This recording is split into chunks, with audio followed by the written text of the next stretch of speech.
どうも、サックスと赤い EV プレイヤーの横地龍です。今回は僕が所有しているエルクハート製のカーブドソプラノサックスの楽器紹介です。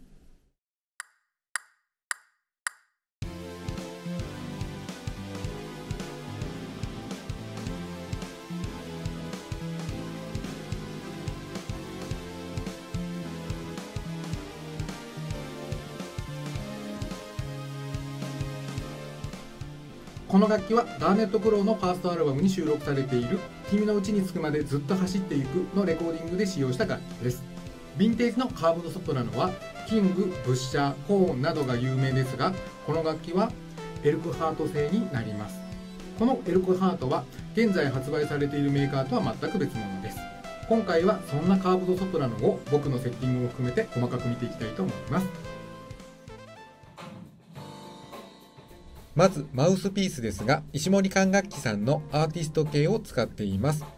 もともとついているマウスピースも音色はいいのですが、オープニングが狭すぎて使い物になりません。ちなみにガーネット・クローのレコーディングの時はもともと楽器についていたマウスピースを使用していましたが、ピッチコントロールにかなりの苦労をしました。リガチャーは GF システムで、リードはバンドレンの赤ジャバ3班です。現行のカーブドソプラノはほとんどのメーカーでネックの取り外しができますが、この当時のカーブドソプラノはどのメーカーも取り外しができません。ですのでスワブを詰まらせると一大事になりますので、細心の注意が必要です。ちなみに僕は過去に一度やらかしてしまいました。現行の楽器とは違い、この頃はまだソプラノサックスにはフロントキーが存在していませんでした。またキーメカニズムは現行とは違います。特に現行とは違うなって思うのは針バネの太さです。かなり太いものがついていますので、キーアクションは重めなのですが、嫌な感じではないので指が疲れることはありません。先日紹介したオクターブキーの2段構造はこの楽器にはなく通常通りです。サイドキーはマーク6のソプラノでも見られる旧型のキーシステムではなく、現行と同じシステムになっています。サムレストは白蝶貝が入っていて滑り止めにもなっています。オクターブキーの形状も現在のものとは違いますね。これは当時のキー配列が現在みたいにオフセットではなくインラインですので、この形になっています。はい、ここからはカーブドソプラノサックスのことで質問を受けたことを軽くまとめてみました。僕が感じたことを僕なりの解釈で回答をしていきたいと思います。管楽器は直感の部分が多ければ音もストレートな感じになります。ネックだけでなく本体も曲がっているので、かなりマイルドなサウンドになっています。ストレートのすっきりとしたサウンドとは違い、人間味が増すと言いますか、そんな音色がこのカーブドソプラノ系の魅力だと思います。その他やっぱりコンパクトですので、大きめのリュックですと楽器ケースごと入って持ち運びも便利ですよね。またアルトサックスだと小学校の低中学年では指が届かない子も多いですが、カーブドソプラノだとその点も大丈夫です。まず最初に、これはカーブドだからというわけではないのですが、ヴィンテージの方が基本的に楽器の重量は軽いです。これは金属の配合が現在とは違うことによるものなのですが、ここはかなりのメリットがあると言えます。基本的にサックスは真鍮でできていて、真鍮は合金ですので、その配合率によってサウンドは様々になります。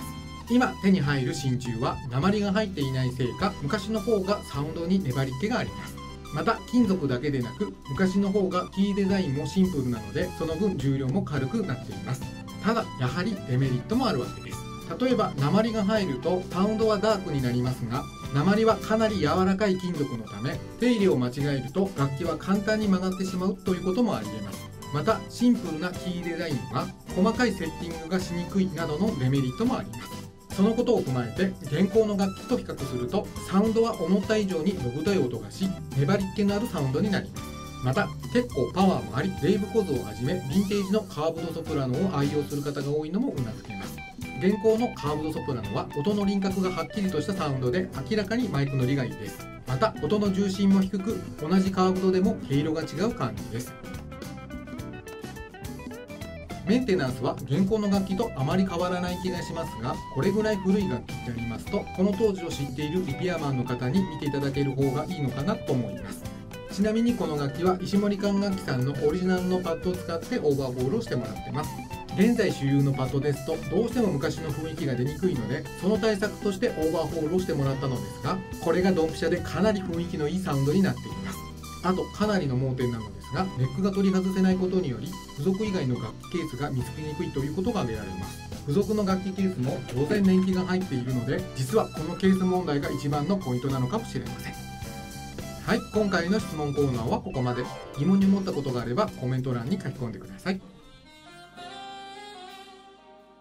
キングだったかコーンだったか、この当時のサムフックはでっかいオーリング形状でしたが、これは通常の直付けタイプです。これはカーブドに限らず、この当時のアルトやテナーでも見受けられますが、右手のピッチ調整をするのにここにキーがあります。今は技術や知識の向上でこの機構を使わなくてもセッティングを出すことによってピッチも安定させることができます。僕はこの機構を使わないようにしてもらっています。今の楽器では見受けられないほど豪華な手彫りの彫刻です。多分この動物はヘラジカじゃないかなと思いますが、見ていてとっても綺麗ですね。この楽器は石森管楽器さんでオーバーホールをしてもらった時に当時の設計と同じようなキーのオープニングにしてもらっています。その辺のノウハウは当時の楽器を知っている方に楽器を触ってもらったり相談した方がいいかと思います。はい、いかがだったでしょうか。レコーディングではやはりピッチの悪さがボトルネックになっていて使いにくいことは否めないのですが、今回久々にこの楽器を吹いてみてこの楽器の音色の良さを痛感いたしました。今後はライブでも積極的に使っていこうと思います。